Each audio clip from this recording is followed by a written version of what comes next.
Shout out sa lahat ng mga Pilipino sa buong daigdig. But anyway, mga kababayan, mayroon tayong very important updates, no? Upload videos para sa lahat, especially sa mga talagang sumusuporta kaya BP Sara, mga kababayan, mga Duterte loyalists, no? Ito po guys, parang nag-aapoy na si Attorney Roque, sa nangyayari dito sa confidential fund. Alam po natin, binalita ko na ito, ika nga in updates ko kagabi na ay tinanggal po ang confidential fund ni BP Sara na isa sa mga nagbabiral hanggang ngayon. Hindi parang tumigil ang issue ng confidential fund tungkol po sa kanya, no, na talagang tinanggal na.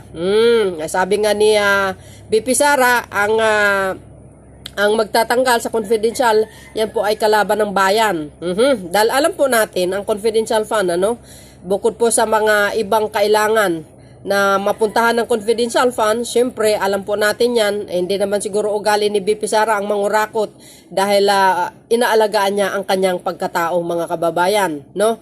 Ang confidential fund kasi, ayon po sa akin nabasa at naririnig, isa po yan sa gagamitin niya sa pagsugpo ng mga illegal recruitment sa mga bawat university, sa mga school sa Luzon, Visayas at Mindanao, para nang sa ganun guys, masugpo itong mga grupo na nagre-recruit para magiging MPA ang mga kabataan. So, alam nyo, napaka-importante po yan, mga kababayan. So, natulugan ng mga kalaban, mga kababayan, kaya binairal nila ngayon yan at talagang hindi sila titigil na haharangin yung confidential fund ni BP Sara hanggat hindi sila magtagumpay. Ngayon nga, parang pumapalakpak pati ang taingan nila sapagkat ang confidential fund ni BP Sara ay tinanggal na, mga kababayan. So, sad to say, no? Pero, anong magagawa natin? Yan po ang ayan ang desisyon ng House, no? So, but anyway guys, dahil ito si Attorney Roque, no? Ay nanggagaliiti, mga kababayan.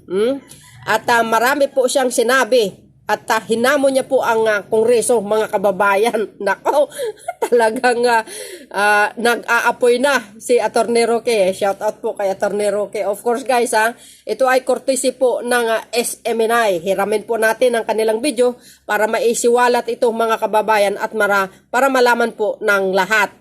Ay talagang may binulgar si Attorney Roque para kumpleto detalyado, mga kababayan. Panoorin nyo ng buo para malalaman nyo, mga kababayan, especially sa mga followers ni BP Sara. But before that, don't forget to like, hit the button bell para lagi kayong update sa aking mga upload videos and live. See you again, mga best. God bless us all. Magkaisa po tayong lahat at walang away-away. Okay? Peace, love, and unity. Bye. Babus! Pakinggan niyo po si Attorney Roque. Hinahamon si yung House. Of course, kasali na si Speaker, guys. At si Representative Kiambo Agoy. Ito na, mga kababayan. Sawalat natin lahat. Tigil po ang hypocrisy. Magpakatuto kayo lahat dyan. At saka, dapat sundin natin yung tinatawag na due process of law. Equal protection of the law. Kung tatanggalin ang confidential funds dahil kinakailangan doon sa West Philippine Sea, lahat tanggalin. Huwag mag-single out ng isang opisyalis lamang dahil pag nag-single out, obvious na mumuliti ka. At pwede ba, sa panahon na pumutok na naman ang labanan sa Israel at Middle East, na alam natin na baka magdoble na naman ang presyo ng gasolina dahil dyan, itigil na muna yung pamumuliti ka. Hindi pa po natatapyas ang confidential fund. Bakit po? Ang pinasa ng mababang kapulungan ay isang panukalang batas na naroon pa rin ang confidential fund ni Vice President Sara Duterte. Nandun pa rin ang 2.2 billion confidential fund ng Presidente at 2.2 billion intelligence fund ng Presidente at meron ding extraordinary expenses at nandun din yung 1.6 billion na confidential and extraordinary expenses ng Kabara at meron ding 331 million ang mga senador. Naipasa na po yan ng mababang kapulungan. Yung sinasabi nila ay yan yung magiging rekomendasyon ng small committee nila pagdating sa bicameral conference committee amendments. So mali po yung sinasabi nila na tinanggal na ng Kamara dahil hindi po tayo parliament. tayo po ay bicameral. Kinakailangan magpasa ng bersyon ng Senado at uupo ngayon ang dalawang kapulungan sa bicameral conference para i-reconcile ang magkaiba nilang mga provision ng pinasang panukalang batas. So, yung mga nakaupo po dyan sa small committee, gaya ni Congressman Kimbo, hindi po tayo parliamentary government. Huwag po kayo magsalita na parang kayo na ang magdedesisyon. Agoy. Ang obligasyon po ng mayorya, ipasa ang budget na hiningi ng presidente dahil kayo po ay kaalyado ng administrasyon. Hindi nyo po katungkulan na baguhin ang hinihinging budget ng presidente. Kaya nga po ang tradisyon dyan sa Kamara, at ako po ay naging deputy minority leader, pagdating sa budget, ang pwede lang magtanong minorya. Dahil bakit ko questionin na makakakampi ng administrasyon ang budget na hinihingi mismo ng presidente? O bakit tayo tumaliwas sa tradisyon? Dahil binabanatan po ni House Speaker Martin Romualdez ang Vice President dahil nga sa planong politika. Ngayon, ang sagutin natin, bakit kung tatanggalin ang confidential fund lang ng Vice President? Bakit hindi tanggalin ang 2.2 billion confidential fund ng Presidente? Agoy. Ano bang pagkakaiba ng Presidente at ng Vice President? Di ba pareho naman silang tambalan? Magkakampi nga sila. Hindi nga sila magkatunggali. For the first time in many long years, magkakampi ang Presidente at Vice Presidente. Kailan ba huling nangyari yan? Hindi ko na maalala kung kailan huling nangyari yan. Balikan natin. Nung huling presidential election, Duterte, Leni Robredo, magkatunggali. Bago yan, Noynoy Aquino, Jojo Binay, magkatunggali. O bago yan,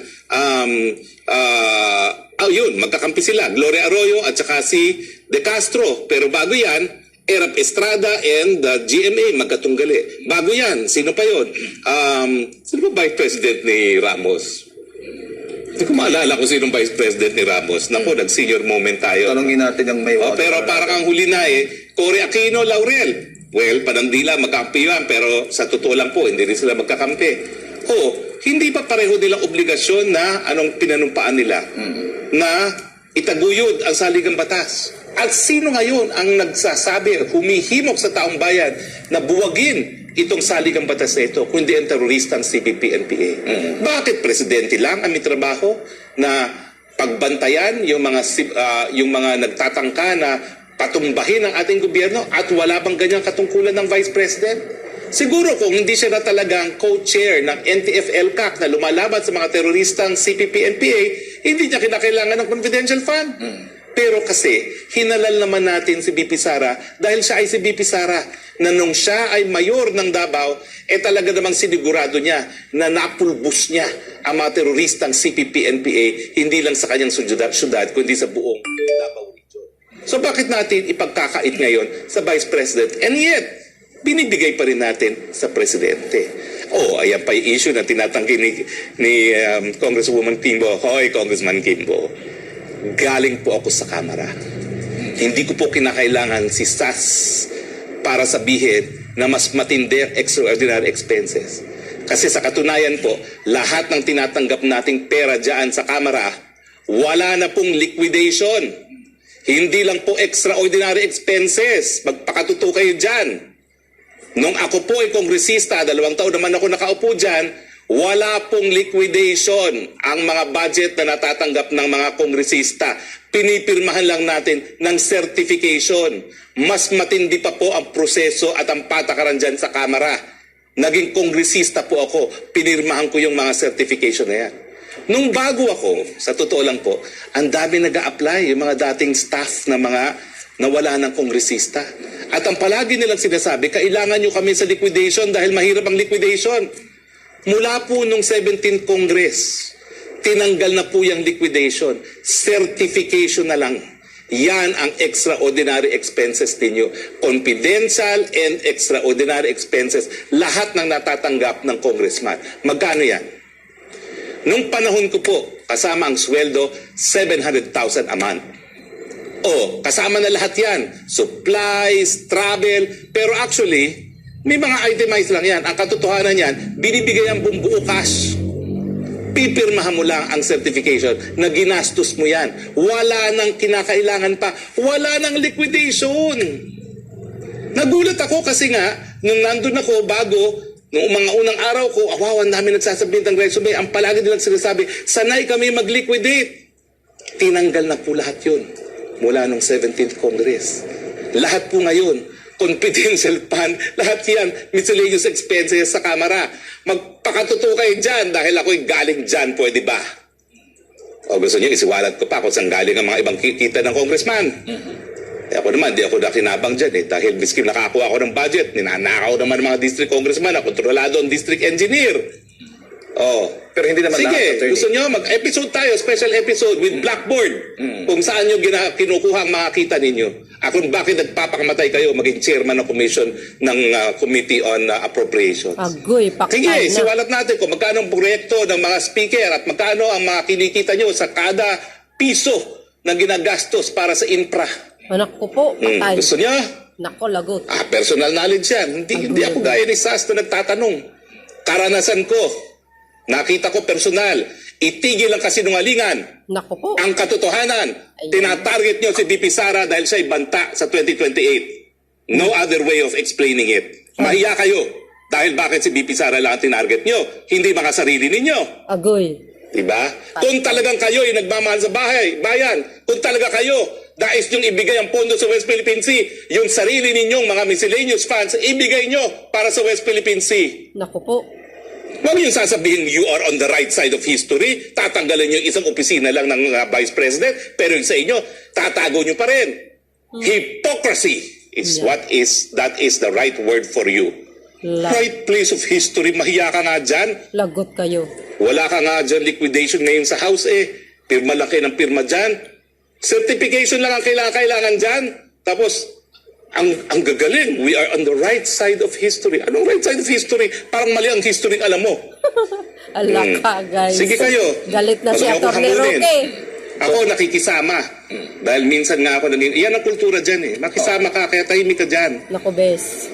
Pero huwag kayong magsisinungaling. Galit na At si huwag nyo Atty. kayong asahan na mananahimik yung mga taong nakakaalam talaga kung anong patakaran dyan sa house. Tama. Magpakatotoo po tayo lahat. Lahat kayo, kailangan nyo niyang confidential fund. Bakit? Lahat kayo mga politiko namimigay na kung ano-anong pera kung kani-kanino. Agoy, tama naman siya. Pipilayin nyo lang yung kalaban, kaya tatanggalan ninyo. Agoy. Pero at least hindi Sara, wala pong aligasyon yan na magarbong buhay. Ang bahay niya sa Maynila, inupahan. Oh. Totoo yun. Wala namang aligasyon na meron siya mga magarbong bahay. Wala man lang nagsasabi na kinukurakot niya. O kayo, gusto niyo ba mga congressman? Ala, ayan na. Suwalat natin lahat. Agoy, paktay tayo. Tigil po ang hypocrisy. Magpakatotoo kayo lahat dyan. Oh, At saka, dapat sundin natin yung tinatawag na nilang due process of law. Equal protection of the law. Kung tatanggalin ang confidential funds dahil kinakailangan doon sa West Philippine Sea, lahat tanggalin. Huwag mag-single out ng isang opisyalis lamang. Tama. Dahil pag nag-single out, obvious na mumuliti ka. 2028 At na. pwede ba, sa panahon na pumutok na naman ang labanan sa Israel at Middle East, na alam natin na baka magdoble na naman ang presyo ng gasolina dahil dyan, itigil na muna yung pamumulitika. Tama. Yun ang tupagin Ako dapat. umakit ako sa entablado ni PBBM na talaga ang pamilya linabanan ko. Bakit? Dahil naniwala ako na sa dami ng problema ng COVID, ng Ukraine, kinakailangan talaga yung pag-iisa na yan. Bakit yung sisirain yung pagkakaisa na yun? Hindi naman kayo umakyat dun sa entablado na yan. Correct. Itigil yan, mahiya kayo. Sa panahon na ang daming paghamon, uunahin nyo inyong mga personal na ambisyon. Yes. Nasaan ang kaluluwa ninyo? Ganyan Meanwhile, pwedeng magdoble na naman ang presyo ng gasolina. Ganyan ang mambabata sa Uunahin nyo yung, Pilipinas. ina-divert nyo yung issue dahil wala kayong magawa sa pagtaas ng presyo ng bilihin. Pupuruhan nyo yung kalaban nyo sa 2028. Mahiya kayo! Agoy, paktay tayo, day. Ala. Bagay, wala naman talagang hiyana sa politika. Yan ang katotohanan. Sorry po at medyo high blood tayo ngayong araw na yun.